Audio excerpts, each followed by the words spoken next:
De tous ceux que j'ai vus, c'est le plus grand footballeur du monde. Le meilleur, celui que j'admirais le plus, Alfredo. Pour moi, ça a été le meilleur.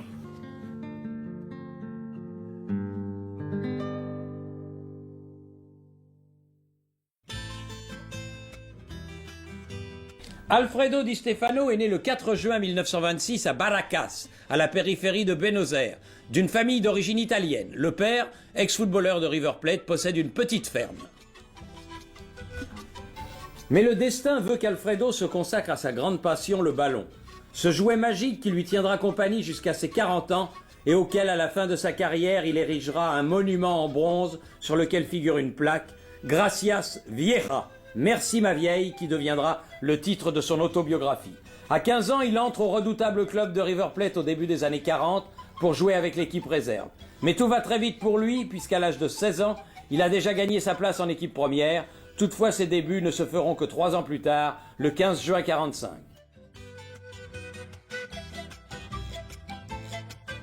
À l'époque, le River Plate aligne une formation imbattable, rebaptisée la Machina.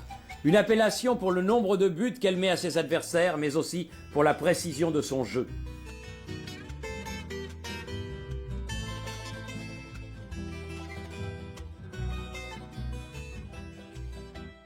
Di Stefano avant-centre, il débute en jouant à l'aile droite, car au centre officie El Maestro, Adolfo Pedernera, un des meilleurs joueurs argentins de l'histoire. Après un an au Huracán, où il marque 10 buts en 7 matchs, le talentueux garçon, joue creusé et fine moustache, est prêt à rentrer à la maison.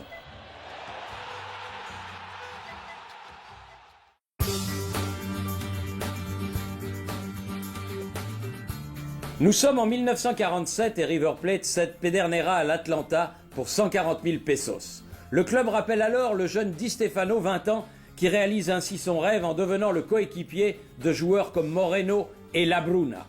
Le très rapide Di Stefano, qu'on appelle au pays Saeta Rubia, la flèche blonde, forme avec ses joueurs une des lignes d'attaque les plus redoutables de l'Amérique du Sud. Di Stefano, c'est le Real Madrid. Il a changé l'histoire de l'équipe merengue. Et moi, je n'ai pas eu la chance de le voir jouer, mais tout le monde est d'accord.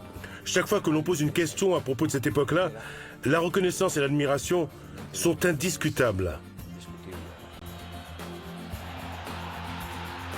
Le River Plate remporte le championnat avec une moyenne de 3 buts par match. Un tiers a été marqué par Di Stefano, alors âgé de 21 ans, meilleur buteur avec 27 réalisations en 30 matchs.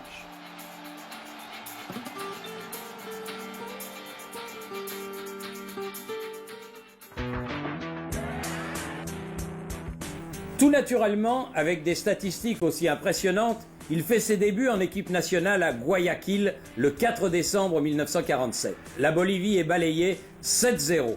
Di Stefano fait son entrée sur le terrain et entraîne son équipe dans une avalanche de buts. Di Stefano inscrit 5 autres buts en 5 rencontres, terminant le tournoi comme deuxième meilleur buteur derrière l'Uruguayen Falero, mais avec le titre sud-américain. Avec l'Argentine, les succès s'arrêteront pourtant là, car après cette victoire en Copa América, ce grand joueur ne participera qu'à une seule autre rencontre avec le maillot bleu et blanc. En 1953, Di Stefano est le meilleur joueur sud-américain. Il a 27 ans et semble paré pour l'Europe. Le Real Madrid et le FC Barcelone se l'arrachent. Les Blaugrana suivent la voie officielle en se mettant à négocier avec le club de River Plate. Le Real Madrid préfère envoyer son fidèle messager Raimundo Saporta pour trouver un accord avec le club argentin. Entre ces deux clubs rivaux éclate une tempête. La fédération espagnole tente une improbable médiation en proposant que le joueur dispute alternativement une saison dans chaque club, un an à Barcelone, un an à Madrid. Le Barça refuse et ainsi les fidèles de Bernabéu admireront pendant 11 ans le plus grand footballeur de la planète au sommet de sa carrière. Cette superstar qui fera du Real Madrid, vainqueur à 5 reprises de la Coupe des clubs champions, le meilleur club du monde.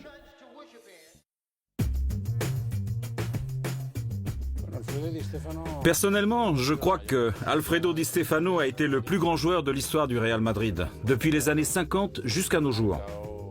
Il a imprégné de son style toutes les générations suivantes. C'était pour son époque un athlète déjà. Techniquement, c'était les gars les plus grands. Et puis c'était un patron en plus, hein. Il commandait sur le terrain, il était capable de marquer un but et puis 30 secondes après d'en sortir un de sa cage. Je crois qu'Alfredo Di Stefano a été le Shakespeare du football. Il a été le joueur le plus complet. Il était à la fois acteur et metteur en scène. Il était tout. Et surtout, il a introduit une nouvelle manière de jouer, une manière différente, selon laquelle un attaquant, un buteur, tel qu'Alfredo Di Stefano, pouvait jouer dans n'importe quelle position sur le terrain. Il pouvait jouer dans sa moitié de terrain jusqu'à la ligne de défense adverse. Il pouvait jouer comme milieu de terrain en attaque. Il était un homme qui dirigeait ses joueurs comme un entraîneur sur le terrain. Di Stefano appartient tout simplement à une autre planète. Non seulement comme avant-centre extraordinaire, mais aussi comme joueur capable de couvrir tout le terrain avec une technique exceptionnelle et une vitesse supersonique. Le footballeur total voit le jour, 20 ans avant que le football total ne soit inventé.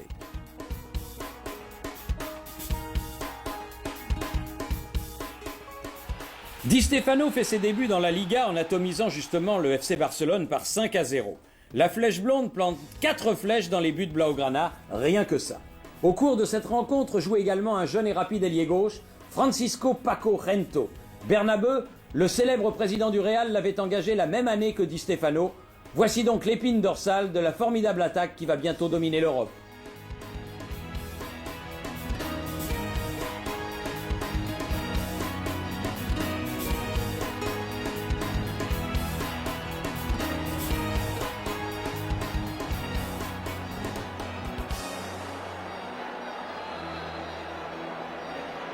Di Stefano, meilleur buteur avec 29 réalisations, a désormais évincé le Blaugrana Laszlo Kubala comme meilleur joueur d'Espagne.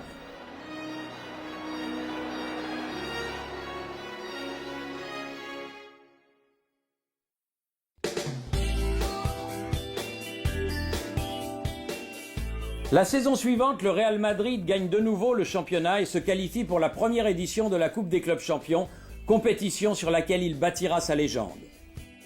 Par exemple, si on prend la première finale de Coupe d'Europe, le Reims perd 4-3. J'y étais sur le banc parce que je venais d'être transféré, donc j'avais pas le droit de jouer. Le Reims a mené 2-0 et a mené 3-2. Ça veut dire que si Reims avait gagné cette première Coupe d'Europe, le Real n'aurait pas eu le droit de la jouer parce qu'il n'était pas champion d'Espagne.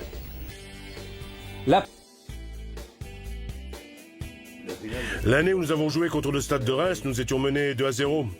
Mais nous avons finalement gagné 4-3. Ce fut une rencontre pleine d'émotions, car c'était la première finale que nous jouions. Et comme pour tout le monde, la première expérience, c'est toujours la meilleure. À la 30e et à la 79e et Marquitos à la 67e offre au merengue la première Coupe des clubs champions. Depuis une saison, le Real est tellement impressionné par Copa que le club veut à tout prix le faire venir. Mais Di Stefano, occupant le même poste en attaque, le Français doit s'adapter et jouer comme ailier droit. Di Stefano disait à Copa, tu restes à l'aile, il restait à l'aile, hein, il ne venait pas au centre. Hein. Grâce à son attaque de tout premier plan, constituée de Di Stefano, meilleur buteur en championnat avec 24 buts, Rial, Copa et Gento, le Real termine second de la Liga derrière l'Atlético de Bilbao, mais confirme son titre de champion d'Europe en prenant le dessus successivement sur le Rapid de Vienne, Nice et en demi-finale sur les Anglais de Manchester United.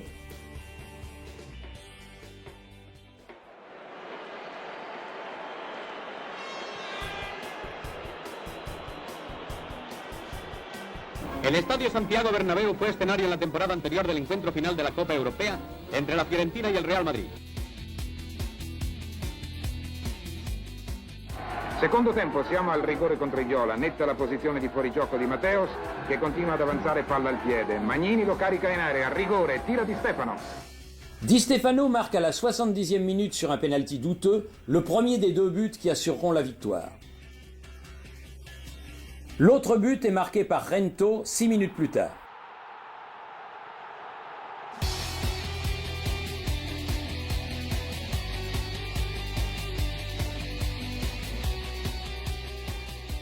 Cette année-là, le Real Madrid remporte également la Liga et Di Stefano, avec 31 réalisations, est sacré meilleur buteur pour la 3e fois. Suite à sa saison magique, Di Stefano remporte le prix du meilleur joueur d'Espagne de l'année et le Ballon d'Or. Au cours de la saison 57-58, Di Stefano adopte un jeu encore plus spectaculaire. Cette transformation permet entre autres à l'équipe d'affronter en finale de la Coupe des clubs champions à Bruxelles le Milan AC, revanchard après la défaite subie 2 ans auparavant. Los equipos alineados frente a la tribuna presidencial cumplen el protocolo preliminar del partido. Au sein des Rouges et Noirs, menés par leur capitaine Cesare Maldini, évoluent 2 joueurs de classe mondiale, le Suédois Nils Lidholm et l'Uruguay Juan Alberto Schiaffino. Mais ça ne change rien, 3-2 pour le Real.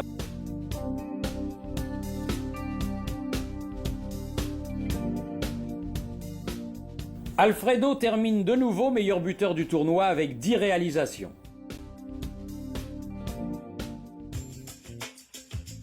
Pour conserver son titre européen, le Real se renforce en engageant le prodige hongrois Puskás.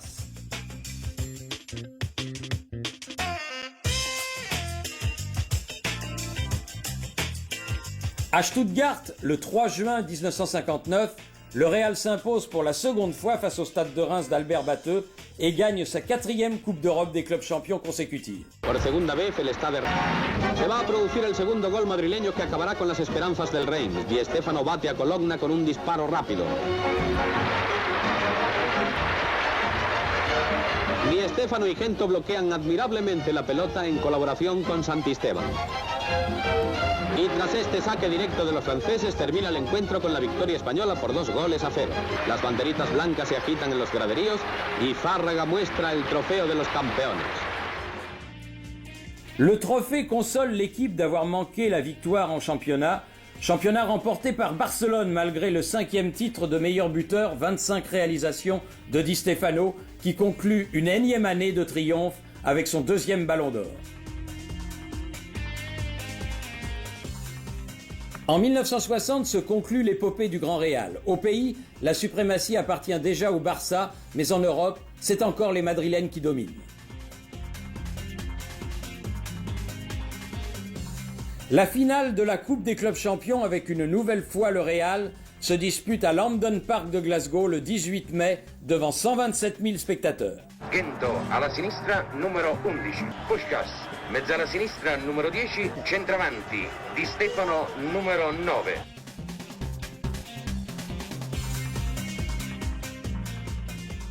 Francfort Real Madrid, et c'est l'Eintracht qui prend l'avantage à la 19e minute grâce à Kress. Mais il n'y a rien à faire devant la supériorité de Di Stefano et Puskás. Le premier marque 3 buts, le second 4.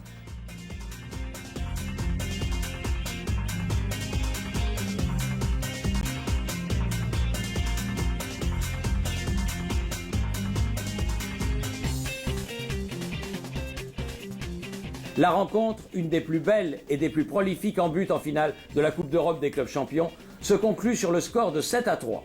Pour le Real Madrid, c'est le 5e titre européen consécutif. Sur le plan club, on peut dire qu'il a un palmarès époustouflant parce qu'il a été meilleur buteur. Après, quand il est venu à Madrid, il a été le patron, ça veut dire qu'il n'était pas en pointe, il jouait au milieu de terrain, il distribuait le jeu, mais ça ne l'a pas empêché d'être meilleur buteur. C'est alors une nouvelle compétition qui voit le jour appelée la Coupe intercontinentale, dans laquelle les champions d'Europe se mesureront aux champions d'Amérique du Sud. Et les adversaires du Real Madrid seront les Uruguayens du Peñarol. À Madrid, le 1-2 entre Di Stefano et Puskás à la 3e minute ouvre le bal et permet au Real de remporter ce trophée grâce à une victoire retentissante 5-1.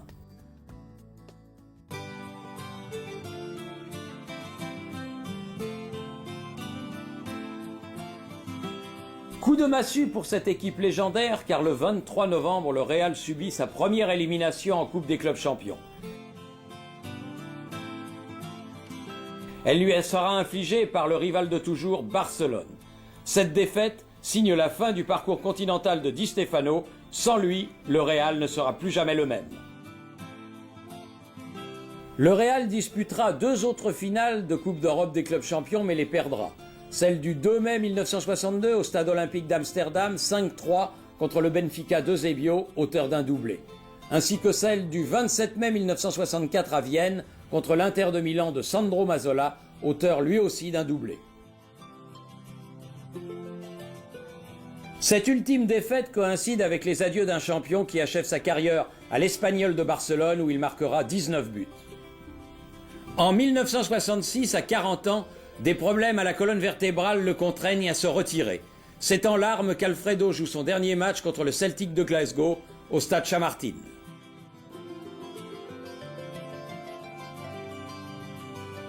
Le plus grand regret de la carrière de l'As argentin remonte à 4 années plus tôt, lors de la Coupe du Monde, où il n'a pas pu fouler le terrain. À 36 ans au Chili, se présente pourtant sa dernière occasion de briller avec son équipe, l'Espagne. Mais le destin, encore une fois, lui joue des tours, puisqu'Alfredo se blesse au genou peu avant le début du tournoi, et sans lui, l'Espagne se fait éliminer contre toute attente au premier tour. Ma vie, c'est celle d'un enfant qui a rêvé de jouer pour son équipe, qui a rêvé de débuter en première division et qui a rêvé de jouer dans l'équipe nationale.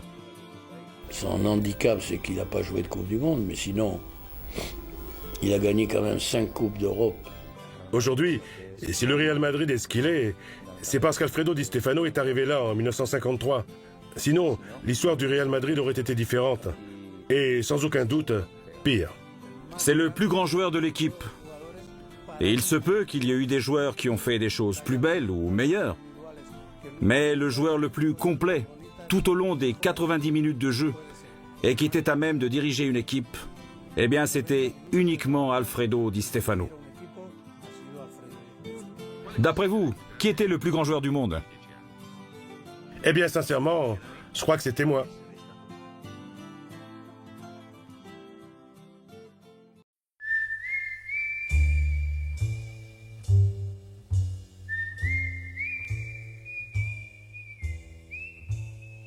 Ce n'était peut-être pas un surdoué avec quelque chose de spécial. Et il n'avait pas le tir de Puskás ou le coup de tête de Coxis. Et même pas la technique de Maradona ou de Ronaldinho. Mais il était assez fort en tout ce qu'il faisait. Il était absolument complet. Il courait comme Makelele. Il était incroyable. Il créait autour de lui un esprit de lutte et de combat. C'était un homme très solidaire sur le terrain. Il disait à tous où il devait se placer. Et parmi tous ceux que j'ai vus, il me semble sans aucun doute que c'est le joueur le plus complet. C'est un peu le joueur dans une époque où le football n'était peut-être pas le football d'aujourd'hui, où c'était peut-être un football avec beaucoup plus d'espace, où l'on pouvait certainement plus facilement dribbler ou réussir à se mettre dans une position idéale pour pouvoir marquer. Mais Alfredo Di Stefano est quand même, dans cette époque-là, un joueur qui marque la différence, qui marque beaucoup de buts et qui gagne beaucoup de titres avec le Real de Madrid. En tant que joueur, c'était un homme très compétitif, avec des qualités que tout joueur aimerait avoir. C'était un homme bien structuré physiquement, et il était très complet. Il avait pratiquement tout. Et il était défenseur, meneur, et il marquait des buts. Je crois qu'il a été le leader de cette génération-là, mais il a aussi transmis, des valeurs au Real Madrid. C'est lui qui a commencé à faire changer le concept de joueur. Auparavant, il y avait le défenseur, l'attaquant et le milieu de terrain fixe.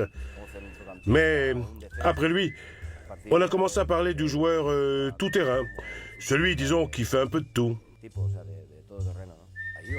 Par exemple, moi je sais qu'il fumait. Enfin, disons, de temps en temps. Et je me suis retrouvé un jour à table avec lui, et j'ai remarqué qu'il ne fumait pas après le repas. Alors je lui ai demandé « Tu ne fumes pas ?» « Ah non », me répondit-il, « parce que dans 15-20 jours environ, nous devons affronter un match de coupe, donc je ne fume pas, c'est logique. » Et il n'a pas fumé jusqu'au match. En revanche, après le match, là il prenait la tête du groupe, il entraînait les autres, et ils sortaient tous ensemble. Et c'était la fête à partir de là. Je sais qu'il a été 2 fois ballon d'or.